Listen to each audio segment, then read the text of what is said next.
अस्सलाम वालेकुम students. Lecture number 8 real analysis 2। तो नेक्स्ट हम स्टडी करेंगे इंटीग्रेशन बाय पार्ट्स। तो हमने स्टार्ट किया था रीमान इंटीग्रेशन से। इसमें हमने काफ़ी सारे थ्योरम्स भी किए थे। आपको इसमें लगा होगा कि ये डिफ़िकल्ट सब्जेक्ट है। तो उसके बाद ये first fundamental theorem, second fundamental theorem, change of variable और ये नेक्स्ट इंटीग्रेशन बाय पार्ट्स। तो अब काफ़ी चीज़ें आपको जो है वो अब आसान लग रही होंगी। ठीक है, तो स्टेप बाय स्टेप जो है वो ये चीज़ें इजी होती जाएंगी आपके लिए ना।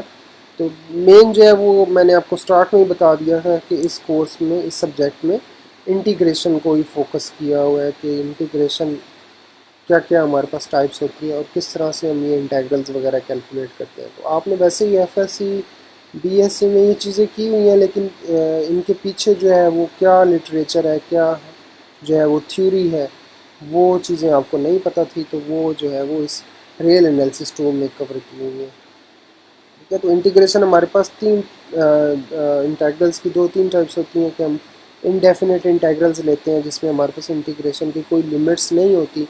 फिर डेफिनेट इंटेग्रल्स लेते हैं जिसमें हमारे पास इंटेग्रल्स की ये लिमिट्स गिवन होती हैं, अपर लिमिट और लोअर लिमिट्स गिवन होती हैं। इसके बाद नेक्स्ट जो है मिड टर्म के बाद हम पढ़ेंगे प्रॉपर और इम्प्रॉपर इंटेग्रल्स ना। ठीक है, तो वो नेक्स्ट मिड टर्म के बाद करेंगे। तो इससे पहले अभी ये इंटीग्रेशन बाय पार्ट्स करेंगे और इससे आगे नेक्स्ट जो है वो लास्ट टॉपिक हमारा होगा फंक्शंस ऑफ बाउंडेड वेरिएशन। जो फंक्शंस ऑफ बाउंडेड वेरिएशन होगा उस पर हमारे 5-6 लेक्चर जो है उसी टॉपिक पे लग जाएंगे। ठीक है, तो आज ये है हमारे पास इंटीग्रेशन बाय पार्ट्स। तो इसको स्टार्ट करते हैं। तो हमारे पास दो फंक्शंस हैं, कैपिटल एफ और कैपिटल जी। ये दोनों क्या हैं, डिफरेंशिएबल है इस क्लोज इंटरवल ए बी के ऊपर। और ये जो कैपिटल एफ है क्योंकि डिफरेंशिएबल है ना दोनों के दोनों, तो इस कैपिटल एफ का डेरिवेटिव कोई फंक्शन स्मॉल एफ हमने ले लिया। कैपिटल जी भी डिफरेंशिएबल है तो उसका डेरिवेटिव हमने स्मॉल जी ले लिया। तो अगर ये डिफरेंशिएबल हो और capital F prime small F के इक्वल हो, कैपिटल जी प्राइम स्मॉल जी के इक्वल हो, और ये जो स्मॉल एफ और स्मॉल जी है ये रिमान इंटीग्रेबल हो इस क्लोज इंटरवल ए बी के ऊपर, तो उस केस में हमारे पास ये ए से B integration small F capital G ये इक्वल होगा capital F capital G limits A से B minus integral capital F small G A से बी हमारे पास लिमिट्स है। तो जो इंटीग्रेशन बाय पार्ट्स आप यूज़ करते हैं ना, इसमें हमने क्या किया कि ये कैपिटल जी वैसे लिख दिया, स्मॉल एफ की इंटीग्रेशन क्या हो जाएगी हमारे पास, कैपिटल एफ आ जाएगा ना, वो हमारे पास आ गया। तो कैपिटल जी वैसे लिखा, इसकी इंटीग्रेशन वो ये आ गई, फिर माइनस ये इसकी इंटीग्रेशन जो कैपिटल एफ आई थी वो हमने लिख ली, और जो सेकंड फंक्शन ये जो हमारे पास जी है कैपिटल जी इसका डेरिवेटिव, तो इसका डेरिवेटिव क्या आ जाएगा, वो स्मॉल जी आ जाएगा। तो ये इंटीग्रेशन बाय पार्ट्स जो फार्मूला आपने याद किया हुआ है ये वही फार्मूला है, ये हमने यहाँ पे प्रूफ करना है कि अगर कैपिटल एफ कैपिटल जी डिफरेंशिएबल हो और उनके ये स्मॉल एफ स्मॉल जी डेरिवेटिव्स हैं और जो कि रिमान इंटीग्रेबल भी हैं, तो उस केस में ये इंटीग्रेशन बाय पार्ट्स का ये फार्मूला होल्ड करता है। तो इसमें हमने ये स्टार्ट किया कैपिटल एफ कैपिटल जी का डेरिवेटिव लिया इसके प्रोडक्ट का, क्योंकि एफ और जी जो थे वो दोनों के दोनों डिफरेंशिएबल थे। तो जो डिफरेंशिएबल फंक्शंस होते हैं उनके प्रोडक्ट भी डिफरेंशिएबल होता है, तो इसलिए ये हम एफ जी का प्रोडक्ट का डेरिवेटिव ले सकते हैं। तो प्रोडक्ट रूल से हमने ये डेरिवेटिव लिख लिया कि फर्स्ट का डेरिवेटिव सेकंड वैसे प्लस फर्स्ट वाला वैसे लिख लिया और सेकंड का डेरिवेटिव। अब जो कैपिटल एफ प्राइम है वो थ्योरम की स्टेटमेंट में डिफाइन किया हुआ है स्मॉल एफ, कैपिटल जी वैसे लिख दिया, और जो कैपिटल जी प्राइम है वो थ्योरम की स्टेटमेंट में स्मॉल जी लिखा हुआ है, तो कैपिटल एफ जो है वो वैसे लिख दिया।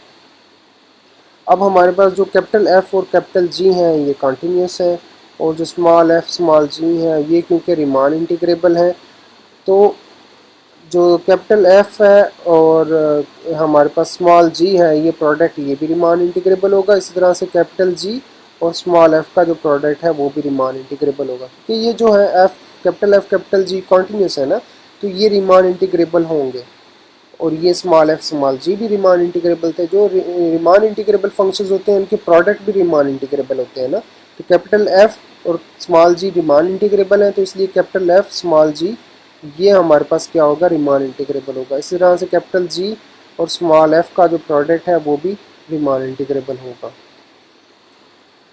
अब हमने क्या किया कि ये जो आइडेंटिटी थी हमने दोनों साइड्स पे इसको इंटीग्रेट कर दिया ए से बी लिमिट्स के ऊपर, लेफ़्ट साइड को भी इंटीग्रेट कर दिया और राइट साइड को भी इंटीग्रेट कर दिया।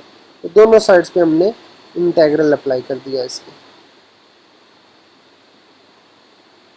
तो अब ये जो है इसमें हम क्या करेंगे, first fundamental theorem of calculus apply कर देते हैं। First fundamental theorem of calculus क्या कहता है कि अगर किसी फंक्शन का डेरिवेटिव और इंटेग्रल हो तो डेरिवेटिव इंटीग्रेशन से कैंसिल हो जाएगा, ये क्या आ जाएगा, F G of B minus F G of A आ जाएगा ना। तो ये इंटीग्रेशन ये इसके इक्वल आ जाएगा by using first fundamental theorem of calculus. Right side पे हमने क्या किया कि ये एडिशन रूल से इसकी इंटीग्रेशन सेपरेट लिख ली और इस क्वांटिटी की इंटीग्रेशन सेपरेट लिख ली। अब ये वाला जो हमारे पास ये एक्सप्रेशन ये क्वांटिटी आ रही है इसको उठा के हमने लेफ़्ट साइड पे ले गए, ठीक है। ये हमने वैसे लिख ली और इसको जब लेफ़्ट साइड पे ले गया तो ये माइनस, प्लस की जगह माइनस आ गया, ठीक है। तो यही हमने जो है प्रूफ करना था कि ये जो है ए से B small F capital G integration equal है हमारे पास ये ना। तो यही चीज़ हमने प्रूफ करनी थी। तो इसमें हमने जस्ट क्या किया कि एक तो प्रोडक्ट का डेरिवेटिव लिया सिंपल, इसको ये लिख लिया, फिर उसके बाद बता दिया क्योंकि ये रिमान इंटीग्रेबल है इसकी इंटीग्रेशन कर सकते हैं। इस तरह से ये भी रिमान इंटीग्रेबल है, ये भी रिमान इंटीग्रेबल है, तो इंटीग्रेशन इनके सम भी रिमान इंटीग्रेबल होगा तो इंटीग्रेशन यहाँ भी अप्लाई कर सकते हैं, ठीक है। तो ये जो है ये इसीलिए लिखा है क्योंकि इंटीग्रेशन हम अप्लाई कर रहे हैं, इंटीग्रेशन तब अप्लाई कर सकते हैं जब वो रिमान इंटीग्रेबल होंगे। तो पहले ये बताया क्यों वो रिमान इंटीग्रेबल है, ठीक है। तो फिर उसके बाद इंटीग्रेशन इधर भी अप्लाई कर दी, इधर भी अप्लाई कर दी, बस फिर आगे वो एक दफ़ा first fundamental theorem of calculus apply किया और उसको सिंप्लीफाई किया तो वो हमारे पास ये इंटीग्रेशन बाय पार्ट्स का रूल आ गया। तो आगे ये एग्जांपल है, फर्स्ट एग्जांपल है x e raise to power 6x, इसको इंटीग्रेट करना है -1 से 2। तो ये आप लोगों के लिए मेरे ख्याल काफ़ी इजी होगा, ठीक है। तो आप ये इजीली इसको कैलकुलेट कर लेंगे इंटीग्रेशन बाय पार्ट्स यूज़ करते हुए। इंटीग्रेशन बाय पार्ट्स में हम क्या करते हैं कि जो ऐसा फंक्शन, क्योंकि ये हमारे पास इस रूल में क्या होता है कि यहाँ पे ये इसका डेरिवेटिव यहाँ पे लिखा है ना सेकंड इंटीग्रल में, तो हम डेरिवेटिव उस फंक्शन का लेते हैं जिसका डेरिवेटिव लेने से वो 0 हो जाए। तो x अगर आप e की पावर 6x, e की पावर जो x है या 6x है उसका अगर आप डेरिवेटिव लेंगे तो वो कभी ख़त्म नहीं होगा। e की पावर x का डेरिवेटिव e की पावर x आ जाएगा, दोबारा डेरिवेटिव लेंगे फिर वही आ जाएगा, तो उसने तो कभी ख़त्म नहीं होना। x हमारे पास है, इसका एक दफ़ा डेरिवेटिव लेंगे 1 आ जाएगा, दूसरी दफ़ा डेरिवेटिव लेंगे तो 0 आ जाएगा। तो ऐसे फंक्शन को हम जो है वो कैपिटल G अज्यूम कर देंगे ना। तो ये कैपिटल G हो गया और ये हमारे पास कैपिटल F हो गया। तो इंटीग्रेशन बाय पार्ट्स यूज़ करते हुए ये देखिए इसका डेरिवेटिव यहाँ पे 1 आ गया, तो आगे जब करेंगे तो 1 आ गया तो वैसे ही ख़त्म हो गया, ये इंटेग्रल इसका ये कैलकुलेट हो गया। तो ये इजीली मेरे ख्याल से आप कैलकुलेट कर लेंगे, इसको एक्सप्लेन करने की ज़रूरत नहीं है। नेक्स्ट हमारे पास ये एग्जांपल है, इसमें ये इंटेग्रल कैलकुलेट करना है। टेंजेंट इनवर्स x 0 से 1 है हमारे पास। टेंजेंट इनवर्स x का डेरिवेटिव आपको पता है 1/1 + x स्क्वायर होता है। अच्छा, इसमें हमारे पास यहाँ पे नज़र आ रहा है कि जस्ट एक फंक्शन है ना, तो एक फंक्शन हमने अपनी तरफ से लिख लिया, वो 1 लिख लिया दूसरा फंक्शन, क्योंकि वैसे टेंजेंट इनवर्स x की इंटीग्रेशन का कोई फार्मूला नहीं है। तो इसमें क्या करते हैं, इसको इंटीग्रेशन बाई पार्ट से ही करते हैं कि हमारे पास दूसरा फंक्शन 1 अज्यूम कर लेते हैं। तो जो कैपिटल G है वो हमारे पास 1 है, जो कैपिटल F है वो हमारे पास टेंजेंट इनवर्स x है, ठीक है। तो इंटीग्रेशन बाई पार्ट से किया, ये हमारे पास आंसर आ गया। लास्ट एग्जांपल है, इसमें भी कोई इतना डिफ़िकल्ट तो नहीं है, इसमें जस्ट ये है कि यहाँ पे x मॉड मैंने लिखा हुआ है। तो x मॉड जो फंक्शन होता है वो हमारे पास जब x ग्रेटर देन और इक्वल टू 0 होगा तो x mod equal to x आता है, और जब x नेगेटिव नंबर होगा तो उस केस में x मॉड इक्वल होगा -x के। जैसे -2 का मॉड लें तो वो 2 के इक्वल आता है। वो 2 के इक्वल क्यों है, क्योंकि -2 नेगेटिव नंबर था ना, तो इसलिए -2 को माइनस से मल्टीप्लाई करके उसको पॉजिटिव बना दिया।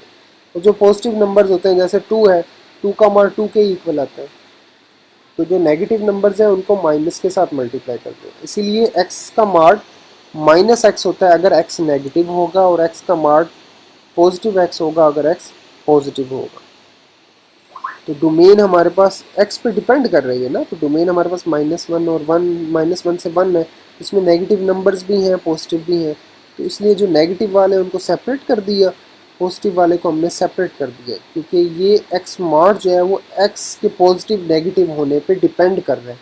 ठीक है, अब ये एक्स मार्ट जो है, जो एक्स है वो इसमें -1 से 0 इंटरवल में नेगेटिव है ना, तो इसलिए यहाँ पे एक्स मार्ट जब ओपन करेंगे तो वो -x के इक्वल आ गया, और यहाँ पे x क्योंकि पॉजिटिव है 0 से 1 में तो एक्स मार्ट x के इक्वल आ गया। आगे फर्दर आपने जस्ट इस पर भी इंटीग्रेशन बाय पार्ट्स यूज़ कर देना है, इस पर भी इंटीग्रेशन बाय पार्ट्स यूज़ करके ये आप सिंप्लीफाई करेंगे, आपके पास ये आंसर आ जाएगा।